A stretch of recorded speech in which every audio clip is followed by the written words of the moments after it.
छोटू चल बेटा जरा जल्दी कर, वो 5 नंबर वाली टेबल पर कस्टमर बहुत देर से खाने का इंतजार कर रहा है और बाहर भी लाइन बढ़ती जा रही है। इतना लेट करेंगे तो सब बगल वाले होटल में चले जाएंगे। बस मालिक 5 नंबर वाले का ऑर्डर तैयार है और यहाँ कुछ टेबल भी बस खाली होने वाली हैं, तो बाहर वाले कस्टमर्स अब अंदर आ सकते हैं। ये है सत्यभान और इसका होटल अतिथि देवो भव। जैसा इस होटल का नाम था ठीक वैसा ही यहाँ का काम था। होटल के अंदर आने से पहले हर कस्टमर का तिलक किया जाता था और फिर बड़े ही सम्मान के साथ उसे बिठाकर खाना परोसा जाता था। इस अनोखे तरीके की वजह से ही सत्यभान का ये होटल बहुत मशहूर था और बड़ी दूर दूर से लोग यहाँ खाना खाने आते थे। होटल के खाने का बढ़िया स्वाद और यहाँ की साफ सफाई भी एक बड़ी वजह थी कि आसपास के कई होटलों और ढाबों को छोड़कर कस्टमर सत्यभान के पास ही आते थे। सर मेरा नाम रमन है, मैं पब्लिक टाइम्स अखबार से आया हूँ, मुझे आपका इंटरव्यू करना है। अच्छा हाँ क्यों नहीं, आइए आइए। रुकिए पहले मैं आपका तिलक करूँगा। हाँ अब ठीक है, अब आप यहाँ आराम से बैठिए। छोटू जल्दी से साहब के लिए गर्मा गर्म कचौड़ियाँ और बढ़िया चाय तो लेकर आ। हाँ तो सत्यभान जी, सबसे पहले मैं आपका पूरा होटल और यहाँ की किचन देखना चाहूंगा। वैसे सुना तो मैंने ये है कि आप किसी को भी अपनी रसोई में लेकर नहीं जाते, लेकिन मुझे तो आपके वहाँ लेकर जाना ही होगा, वरना ये इंटरव्यू अधूरा रह जाएगा। अरे बस वो बात ऐसी है कि आप तो जानते ही हैं, होटल के बिजनेस में सारा खेल खाने में इस्तेमाल होने वाले मसालों और रेसिपी का ही है, और यहाँ मैंने और मेरे साथियों ने बड़ी मेहनत से ये सब तैयार किया है। अच्छा लेकिन आपके यहाँ जो लोग काम करते हैं, मतलब आपके साथी, अगर उनमें से किसी ने धोखा दिया तो? नहीं नहीं, ऐसा तो हो ही नहीं सकता। यहाँ जितने भी लोग मेरे लिए काम करते हैं वो सब के सब मेरे गांव से ही हैं, यानी सब मेरा परिवार है। आज तक का रिकॉर्ड है, मुझे मेरा कोई साथी छोड़कर नहीं गया। ये तो वाकई बहुत बड़ी बात है। लेकिन अब तो आप इतने मशहूर हो गए, आपका होटल एक ब्रांड बन चुका है, तो लोग आपकी रसोई को अंदर से देखना चाहते हैं। आप चिंता मत कीजिए, मैं आपके मसालों और रेसिपीज का राज नहीं खोलूंगा, लेकिन रसोई के अंदर की कुछ फोटोज तो चाहिए होंगी आपके इंटरव्यू के साथ छापने के लिए। सत्यभान उस पत्रकार को समझाने की कोशिश करता है, लेकिन वो खुद ही उस पत्रकार की बातों में फंस जाता है। अखबार में अपना इंटरव्यू और फोटो छपने की बात से वो बहुत खुश था और इसी खुशी में वो बह गया और उस पत्रकार को उसने अपने होटल का एक एक कोना बहुत अच्छे से दिखाया। साथ ही अपनी रसोई में ले जाकर अपने सारे तौर तरीकों और रेसिपीज का भी अनजाने में खुलासा करता गया। वो पत्रकार होटल की लगभग हर चीज की तस्वीर ले रहा था। इंटरव्यू के दौरान उसने सत्यभान से कई सवाल पूछे, जिनके जवाबों में सत्यभान के सारे सीक्रेट खुलते जा रहे थे। अच्छा सत्यभान जी, बहुत अच्छा लगा आपसे मिलकर। इंटरव्यू के लिए शुक्रिया, अब मैं चलता हूँ। जी आपका बहुत शुक्रिया। वैसे ये सब कब छपेगा अखबार में? बस यही 1-2 दिन में, मैं आपको फोन पर इन्फॉर्म करूंगा। इतना कहकर वो पत्रकार सत्यभान के होटल से बाहर निकलता है और कुछ दूर पहुंचते ही मुस्कुराते हुए अपने गले में पहना हुआ आई कार्ड उतारकर एक कूड़े के ढेर में फेंक देता है। बड़ा अक्लमंद समझता था खुद को, एक नंबर का बेवकूफ निकला ये तो। असल में ये आदमी कोई पत्रकार था ही नहीं, पास ही मौजूद एक दूसरे होटल के मालिक का रिश्तेदार था, जो पत्रकार बनकर सत्यभान के सारे सीक्रेट जानने के लिए उसके पास गया था। ये आदमी अपने मकसद में पूरी तरह से कामयाब हो चुका था। इधर सत्यभान रोज सुबह के अखबार में अपने इंटरव्यू के छपने का इंतजार कर रहा था। जा छोटू, देख तो अखबार आ गया होगा। अब तो पूरे 4 दिन हो लिए, आज तो पक्का अपनी फोटो छपी होगी। छोटू फौरन उस दिन का अखबार लेकर आता है, लेकिन बीते दिनों की तरह उसमें भी सत्यभान और उसके होटल का जिक्र तक नहीं था। ये देखकर सत्यभान उदास हो जाता है। ऐसा कई दिनों तक होता रहा। फिर सत्यभान ने उम्मीद ही छोड़ दी और ये सब कुछ भुला दिया। फिर एक दिन अचानक सत्यभान के होटल में रेड पड़ जाती है। फूड इंस्पेक्टर अपने कुछ आदमियों के साथ सत्यभान के होटल पहुंचते हैं और वहां मौजूद हर चीज की जांच करने लगते हैं। देखिए, हमें आपके होटल के खिलाफ शिकायत मिली है कि आप खाने में नकली सामान का इस्तेमाल करते हैं। ये कैसी बातें कर रहे हैं आप? सालों से मैं इस होटल को चला रहा हूँ, वो भी पूरी ईमानदारी से। अगर ऐसा है तो हमें यहाँ की तलाशी लेने दीजिए। चलिए हटिए यहाँ से।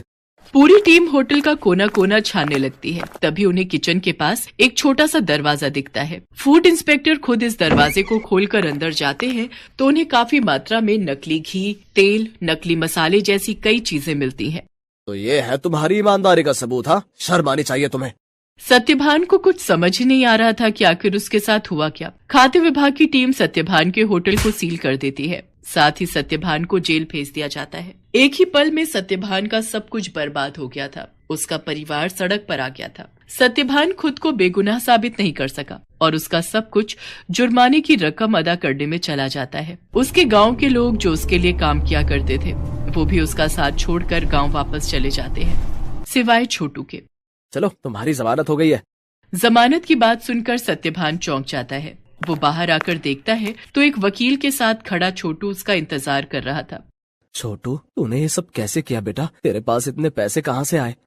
मैं तो बिन माँ बाप का एक लावारिस था मालिक। आपने मुझे सहारा दिया था तो मैं आपको इस हाल में अकेला कैसे छोड़ देता? आपको याद है, मैं हर महीने की तनख्वाह से कुछ पैसे जोड़ता था अपनी आगे की पढ़ाई के लिए। बस वही आज काम आ गए।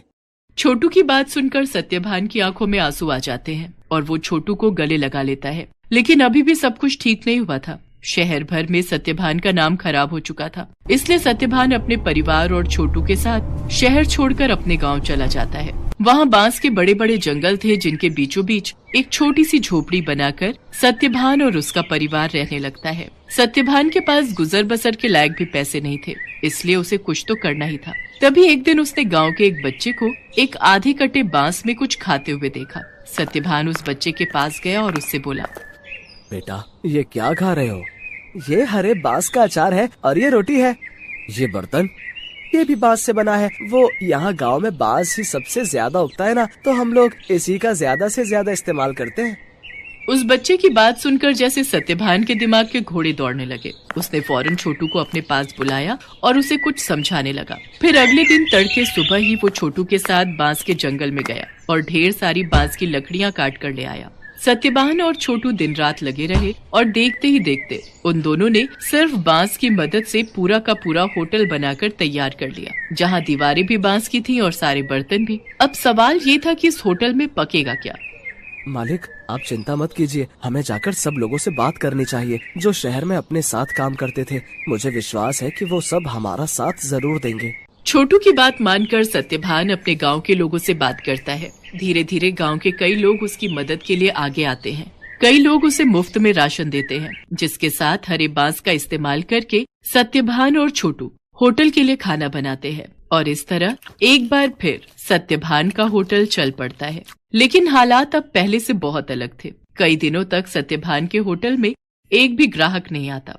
फिर एक दिन शहर से कुछ दोस्तों का एक ग्रुप वहां आता है और सत्यभान के अनोखे होटल को देखकर चौंक जाता है। कुछ नया आजमाने के इरादे से वो सभी सत्यभान के होटल के अंदर आ जाते हैं। सत्यभान उन सब की बहुत ही अच्छे से खातिरदारी करता है और फिर भाई वाह, मजा आ गया। ये तो बिल्कुल ही नया एक्सपीरियंस था। शहर से इतनी दूर इतनी अच्छी सर्विस और उससे भी बढ़िया खाना।